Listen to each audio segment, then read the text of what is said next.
학생 여러분 안녕하세요. 반갑습니다. 오늘은 두 번째 시간인데요. 이 클래스에 오늘은 이제 중남미 주요 영토 분쟁 현황과 전망에 대해서 여러분하고 대화를 나눠보도록 하겠습니다. 영토 분쟁에 들어가기에 앞서서 라틴 아메리카의 지정학에 대해서 좀 말씀드릴 거예요. 지정학, geopolitics. 지정학이 굉장히 중요한 겁니다. 왜 중요하냐면요. 국제관계에서는 이런 말이 있습니다. 이웃은 바꿀 수 있지만 이웃 나라는 바꿀 수 없다. 이웃 나라는요. 우리 자손들, 우리 조상들 평생을 이 인류 지구가 계속되는 한은 같이 살아야 돼요. 그래서 영원히 영향을 미치는 게 바로 지정학입니다. 한반도의 경우를 볼까요? 한국은 세계 경제 10위권이고요. 중견국가로서 사실은 우리의 힘이 국제 무대에서 만만치가 않아요. 문제는 우리의 그 지정학적인 위치가 매우 불리하다는 겁니다. 우리 지정학적인 위치는요, 소위 세계 제4강에 둘러싸여 있죠. 미국, 중국, 일본, 러시아. 이것이 바로 우리 운명을 결정짓는 주요 요소라는 겁니다. 그래서 지정학이라는 건 굉장히 중요하다. 그 중남미의 지정학도 중요하기 때문에 오늘날의 주요 영토 분쟁의 현황과 전망에 앞서서 이 라틴 아메리카의 지정학을 여러분께 좀 말씀드릴 거예요. 라틴 아메리카, 그 중에서도 남아메리카는 구세계, 즉 유럽의 지식과 기술을 새로운 세계로 가지고 왔어요. 그렇지만 지리가 이를 완강히 거부해서 제한적으로밖에 접근할 수 없었다. 이게 증명된 게 바로 라틴 아메리카라고 할 수가 있습니다. 자, 북아메리카를 볼까요? 미국은 그 지정학적인 장점을 많이 갖고 있는 나라입니다. 태평양과 대서양으로 해서 분리되어 있고요. 북쪽으로 캐나다, 강대국이 아니죠. 또 남쪽으로 멕시코. 그래서 지정학적으로 많은 혜택을 받은 나라예요. 이 미국에 있어서는 지리가 그 나라를 강대국으로 만드는데 일조를 했다. 이렇게 볼 수 있어요. 그런데 남아메리카의 20여 개국 가운데 이 나라 중에 금세기에 북아메리카의 미국과 견줄 만한 나라 그 없잖아요. 또 이 나라들 힘을 합쳐서 견주기도 힘들잖아요. 이 라틴 아메리카의 지정학적인 제약, 이것은 민족 국가들이 형성된 초기에 이미 내재된 거라고 저는 보고 있어요. 미국의 경우는 원주민으로부터 접수한 많은 토지가 소규모로 불화되고 또 팔리고 그랬습니다. 그런데 라틴 아메리카는 틀리죠. 라틴 아메리카는 강력한 지주 그리고 노예제가 있었죠.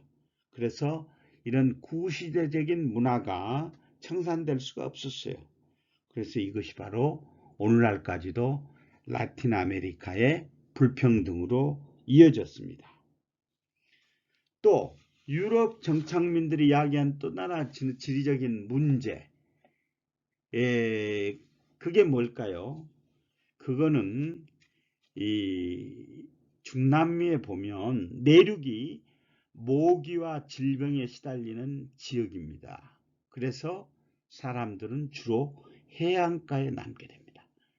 라틴 아메리카 대륙의 대다수 국가들의 대도시는 주로 해안 지역에 있죠. 따라서 수도가 되는 도시들, 이런 도시들도 주로 해안 근처에 세워지고 내륙으로부터의 도로, 이것도 수도로만 이어지지 이 도시 곳곳이 연결되지 못했습니다. 예를 들어 볼까요? 아르헨티나, 페루의 경우 전 인구의 30% 이상이 수도권에 몰려 삽니다. 소위 컬러니얼리스트, 식민주의자들은 각 지역의 부를 해안 지역으로 끌어와서 해외 시장에 넘기는 데 집중했습니다. 독립 후에도 대다수 유럽 출신 엘리트들은 내륙에 투자하지 않았고요. 인구가 모이더라도 내륙 지역은 서로 연결되지 못한 채 빈곤한 상태로 남게 됐습니다. 이것이 오늘날에도 중남미의 특성을 나타내게 됩니다.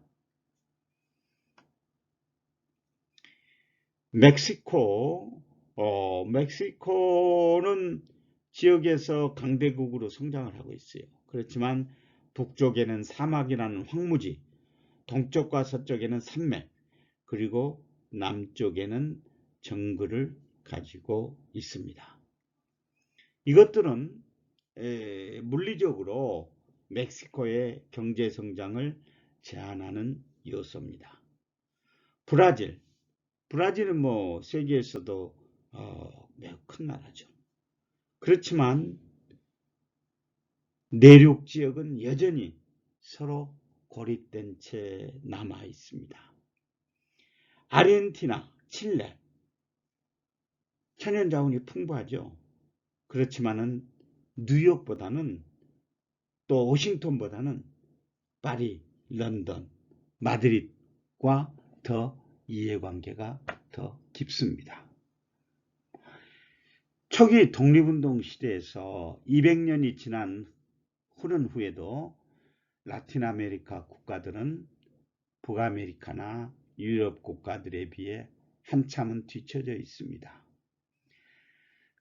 중남미 전체를 합쳐서 인구가 약 6억 명에 이릅니다. 그렇지만 통합 GDP는 약 1억 2천만 명의 프랑스, 영국 두 나라를 합친 것과 비슷한 수준입니다. 라틴 아메리카 국가들이 식민주의나 노예제로부터 좀 많은 길을 걸어왔습니다만은 앞으로 아직도 갈 길이 멀다는 것을 보여주는 지표라고 할 수 있습니다. 자, 라틴 아메리카의 지정학. 라틴 아메리카는요, 미국과 국경을 접하고 있는 멕시코로부터 시작됩니다. 남쪽으로 장장 11,260km를 내려가는 동안에 중앙아메리카를 지나고 남아메리카를 지납니다.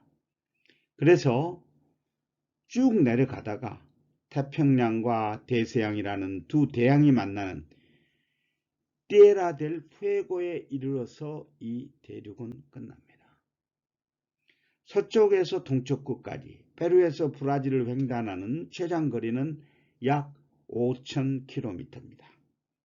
대륙의 서쪽은 태평양이고 반대쪽에는 멕시코만과 카리브해 또 대서양이 있습니다. 해안 지역에 수심이 깊은 천연항구는 거의 없습니다. 따라서 교역이 또한 제한적으로 이루어질 수밖에 없죠.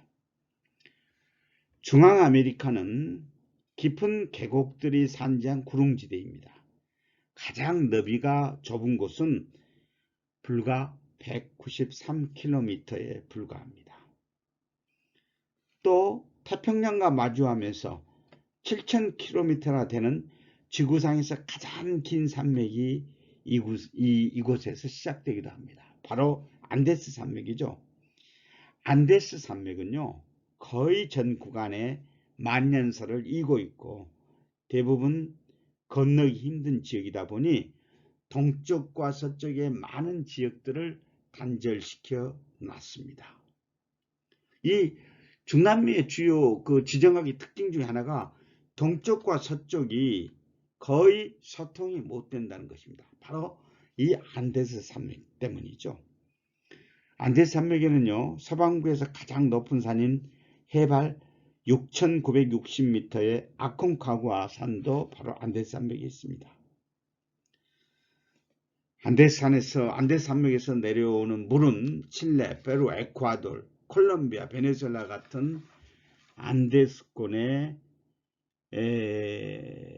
있는 국가들의 수력 발전에 적합한 발전원을 제공하고 있습니다. 이 라틴 아메리카 국가들이 공통적으로 갖고 있는 것 중에 하나는 바로 라틴어에 기반을 둔 언어입니다. 이 대다수 국가가 스페인어를 쓰고 있고요. 브라질은 포르투갈어, 또 프랑스형 가야나는 프랑스어를 쓰고 있습니다. 자, 그러면 그 중남미에서 벌어지는 영토 분쟁의 특징은 과연 어떤 것이 있을까요? 멕시코와 미국 국경지대의 남쪽 지대에 사는 사람들이 살아온 기간은 거의 1만 5천 년이나 된다고 합니다. 아메리칸 인디언들은 여러분도 아시다시피 베링 해협을 거쳐 도보로 건너가지고 러시아 땅에서 온 걸로 추정됩니다. 현재 인종적으로는 유럽인, 아프리카인, 인디오, 즉 라틴 아메리칸 원주민이죠. 그리고 유럽과 아메리카 원주민의 후손인 메스티소, 혼혈인 메스티소까지 섞여 살고 있습니다. 그런데 이러한 그 인구 구성의 기원이 어디서 시작됩니까? 바로 1494년 스페인과 포르투갈이 맺은 토르데시아스 조약입니다. 이 조약은 이 식민지 분할을 위해 임으로 그은 선입니다. 그들은 대양을 탐험하기 위해서 서쪽을 향해 출발했고 유럽의 두 거대 해양 세력인 바로 스페인과 포르투갈이 유럽 밖에서 땅을 발견한 경우 서로 나누기로 합의한 바로 그런 것이 바로 토르데시아스 조약입니다. 교황도 동의를 했죠. 1800년대 초반에 베네수엘라에서는 시몬 볼리바르, 그리고 아르헨티나에서는 호세 데 산 마르틴이 이끄는 독립운동이 일어났습니다. 특히 볼리바르는 남아메리카의 독립운동사에서 대단히 유명한 인물이죠. 볼리비아는 바로 그의 이름에서 따서 국호를 바로 정했습니다.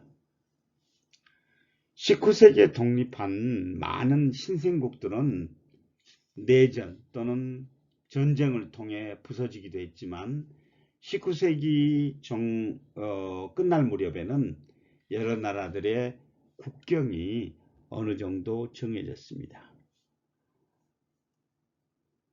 그 후에 가장 강대한 나라인 브라질, 아르헨티나, 칠레는 결국 해군력 증강이라는 경주에 돌입을 했습니다. 라틴 아메리카 대륙 전체에 분쟁 중인 국경 지역들이 아직 많이 남아있죠. 제가 설명을 드릴 겁니다. 그런데 이제 라틴 아메리카에서 민주주의가 성장함에 따라서 대부분 영토 분쟁은 소강 상태에 머물러 있거나 외교적으로 해결하려는 그런 시도를 보이고 있습니다. 영토 분쟁 중에서도요, 가장 어려운 게 바로 볼리비아와 칠레의 관계입니다. 1879년 태평양 전쟁에서 볼리비아는 국토의 상당 부분을 뺏겼습니다. 즉 402km에 이르는 해안 지역을 칠레에게 빼앗겼죠. 그래서 아직도 내륙국에 머물고 있습니다. 볼리비아는 이 타격 이후에 회복되지 못하고 있으며 이 라틴 아메리카에서 가장 가난한 나라의 하나로 존재하고 있습니다. 또 다른 영토 분쟁이 있죠. 19세기로 기온이 올라가는 국경 분쟁인데 그게 바로 영국령인 멜리스하고 이집트인 과테말라가 그 당사자들입니다. 이 두 나라 국경은 아프리카와 중동에서 보는 것처럼 반듯한 모양의 직선입니다. 그런데 이걸 그린 사람들은 영국입니다. 과테말라는 벨리스의 영토 일부를 자기 나라의 영토라고 주장을 하죠. 그렇지만은 볼리비아하고는 달리 이 사안을 적극적으로 밀어붙이지는 않고 있어요. 칠레, 아르헨티나, 비글 해협 관련해서 또 감정의 날을 세우고 있죠. 베네수엘라는 가야나 절반을 자국 영토라 주장하고 또 에콰도르는 페루에 대해서 역사적으로 감정이 많습니다. 특히 에콰도르와 페루의 사례는 이 대륙에서 벌어진 가장 심각한 영토 분쟁 중에 하나입니다. 최근 1995년에 충돌을 했죠. 지금까지 에콰도르, 페루는 3번의 국경전쟁을 벌였습니다. 제가 말씀드린 대로 라틴 아메리카 국가들은 이제 민주주의가 성장을 하면서 영토 분쟁에 대한 긴장은 조금 옅어져 가고요. 외교를 통해서 해결하려는 그런 노력들을 하고 있습니다. 라틴 아메리카는요, 주로 해안 지역에 이제 주민들이 거주하고 있거든요. 그래서 내륙 지역, 그리고 남쪽 끝안의 한류 지역에서는 거주민이 드문 형편입니다. 따라서 지정학적으로 볼 때 남아메리카는 가운데가 텅 빈 대륙이다, 이렇게 볼 수가 있습니다. 그러면 실제 이제 이 중남미의 지정학에 대해서 이 정도로 마치고 오늘은 중남미 주요 영토 분쟁 현황과 전망에 대해서 알아보도록 하겠습니다. 이미 설명을 드렸죠. 중남미 국경선의 형성 과정은 식민시대 행정구역 체계에 기반을 둔 국경선이 불명확하게 형성이 됐습니다. 16세기, 18세기 식민시대 때 스페인이 행정구역을 설정했거든요. 그 행정구역에 따라서 독립을 하는데 독립이 바로 이때의 행정구역을 바탕으로 국경선이 설정이 되게 됩니다.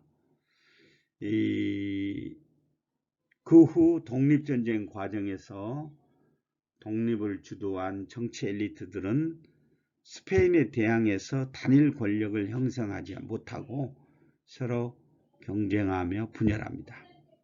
이것이 바로 19세기 초 독립 후에도 국가 간의 영토 분쟁이 고조하게 되는 원인이. 자, 중남미 국가 간 주요 영토 분쟁을 보기로 하겠습니다. 제가 이미 언급을 했습니다. 벨리스와 과테말라 분쟁. 분쟁 지역은 벨리스를 관통하는 시분강 이념의 약 12,000제곱킬로 면적에 해당되는 벨리스 영토를 과테말라는 자기 영토라고 주장합니다. 또 온두라스와 엘살바도르 분쟁을 보기로 하겠습니다.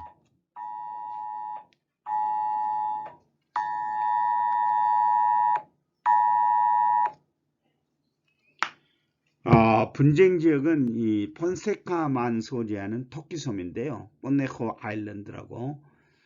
온두라스의 토끼섬을 지금 현재 온두라스가 실효적으로 지배하고 있는데 엘살바도르는 여기에 대해서 영유권을 주장을 하고 있어서 양국 간의 갈등이 존재합니다.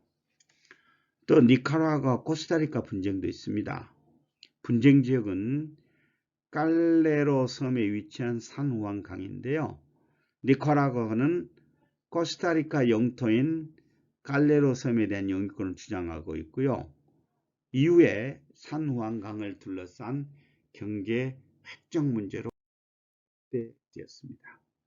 자, 아주 중요한 니카라과 콜롬비아 분쟁이 있습니다. 분쟁 지역은 니카라과 해안 근처에 위치한 산 안드레스 섬, 프로비덴시아 섬, 산타 카탈리나 섬입니다. 이 산 안드레스 섬, 프로비덴시아 섬 해양 영유권과 함께 해양 경계선에 대한 니카라과 콜롬비아의 영유권 그리고 해양 경계 백정에 대한 바로 분쟁입니다. 니카라과 콜롬비아는요, ICJ에 소송을 제기를 했거든요. 그래서 2012년 11월 19일 ICJ가 판결을 내렸습니다. 그래서 콜롬비아가 산 안드레스 섬과 프로비덴시아 섬에 대해서 영유권을 갖는다. 그런데 해양 경계 협정과 관련해서는 니카라과의 주장을 인정해서 콜롬비아가 니카라에게 약 7만 5천 평방킬로미터 해역을 이전할 것을 판시합니다. 그런데 그 판결 다음이 더 중요합니다. 당시 콜롬비아 대통령은 산토스 대통령이었는데 ICJ 판결의 법적 구속력을 보장한 보고타 조약을 탈퇴를 하겠다. 그래서 이 해양 경계협정 판결에 대해서 불인정 입장을 고수하고 있습니다. 이 ICJ 판결을 법적 구속력을 인정을 안 해도 이거를 이행할 수 있는 강제 방법은 없어요. 그러나 일단 두 나라가 ICJ의 강제 관할권을 인정을 해서 이 분쟁을 ICJ 판결에 의뢰를 했는데 그거를 인정을 안 하겠다 하는 것은 국제사회에 이 콜롬비아의 어떤 신뢰도에 큰 치명적인 영향을 미치게 될 것으로 보입니다. 앞으로 이 ICJ 판결의 이행을 둘러싸고 양국 간의 분쟁은 우리가 관심을 가지고 지켜봐야 될 것으로 생각을 합니다. 그 다음에 이제 콜롬비아하고 베네수엘라 분쟁도 있습니다. 분쟁 지역은 베네수엘라만인데요. 걸프 오브 베네수엘라 및 소속 도서입니다. 그래서 이 해양 영유권을 둘러싼 갈등이 되고 있습니다. 중남미 영토 분쟁이 지속되는 원인 그리고 향후 전망은 어떻게 될 것이냐. 식민 시대의 어떤 레거시 때문에 국경에 맞으면 국경선이 정해지기가 어렵고 식민 통치 시대의 행정구역이 바로 국경선으로 된 곳이 많아요. 그래서 경계 설정에 어려움이 있다 하는 걸 말씀드릴 수 있고, 그 다음에 환경 조건입니다. 국경 행정에 불리한 아주 밀림이 있고요. 그래서 이런 자연 조건 때문에 정확한 경계 설정에 난항이 있습니다. 저는 중남미에 근무를 하면서 국경지대에 가봤는데 사실 어디서부터 어디가 국경인지 알 수 없는 이런 아주 울창한 밀림 지역이 많아서 경계 설정하기에 참 어렵겠구나 하는 이런 생각을 가진 적이 많습니다. 그 다음에 실제 통치력입니다. 불안정한 국경지역을 관할하게 한 정부의 역량, 이것도 아주 미약합니다. 사실 이 국경을 설정한다고 해도 그걸 실효적으로 지배를 해야 될 텐데 정부의 행정력이 굉장히 미약한 곳이 많다. 그 다음에 자원 문제입니다. 경제적 이해관계 때문에 분쟁이 심화되는 경우가 많다. 그 다음에 이제 최근에 베네수엘라에서 많은 난민들이 이웃 국가에 유입이 되고 있어요. 그래서 국경지역에 인구가 유입됨에 따라서 이것이 국경지역 통제를 복잡하게 만드는 일조를 하고 있다. 이렇게 말씀드릴 수가 있습니다. 또 중남미 영토 분쟁의 특징이 하나는 이게 마약 및 범죄가 연결됩니다. 그래서 이것이 국가 안보 이슈로 등장을 하게 된다는 점입니다. 근데 최근에 이제 좀 긍정적인 것은 중남미의 민주주의가 확산이 되고 중남미 통합이 가속화되면서 전략적인 평화를 선택할 가능성이 높아지고 있다는 것입니다. 오늘 두 번째 시간은 중남미 영토 분쟁, 중남미의 지정학적인 위치, 또 영토 분쟁 현황과 전망에 대해서 말씀드렸습니다. 여러분들 장시간 수고 많으셨고요. 다시 한번 제가 그 과제에 대해서 말씀을 드리겠습니다. 지금 이제 신종 코로나 바이러스 때문에 이렇게 이 클래스를 진행하고 있는데, 여러분과 대면 클래스가 진행되는 대로 제가 중간고사로 여러분들한테 과제를 내두는 게 있을 겁니다. 바로 30년 후의 나에 대해서 여러분들이 5분 내지 10분 정도 자기의 그 발표 자료 이거를 준비해 주시기 바랍니다. 대면 클래스가 시작되는 대로 여러분들의 발표, 또 동료들의 질문과 코멘트, 그리고 지도교수인 저의 멘토링이 있을 겁니다. 그 30년 후의 나에 대해서 작성 방법에 대해서는 여러분들 이미 제가 자세히 말씀을 드렸는데요. 우선 아주 자세하게 자기 인생을 설계를 하셔야 됩니다. 즉 나는 30년 후에 나의 직업은 뭐가 될 거며 그 과정에 이르기까지 나는 어떻게 노력해서 어떤 걸 이룰 것인가를 여러분들이 상세하게 계획을 하셔야 돼요. 그리고 또 중요한 나의 가족 문제, 가정생활, 결혼 문제, 자녀 문제 이런 것들 말씀을 해 주셔야 되고요. 그 다음에 종교, 취미, 하여튼 여러분들이 생각할 수 있는 다양한 여러분의 인생 계획에 대해서 상세하게 계획하시고 이걸 발표하여 주시기 바랍니다. 오늘 긴 시간 동안 여러분들 수고 많으셨습니다. 그러면 다음 시간에 뵙겠습니다. 감사합니다.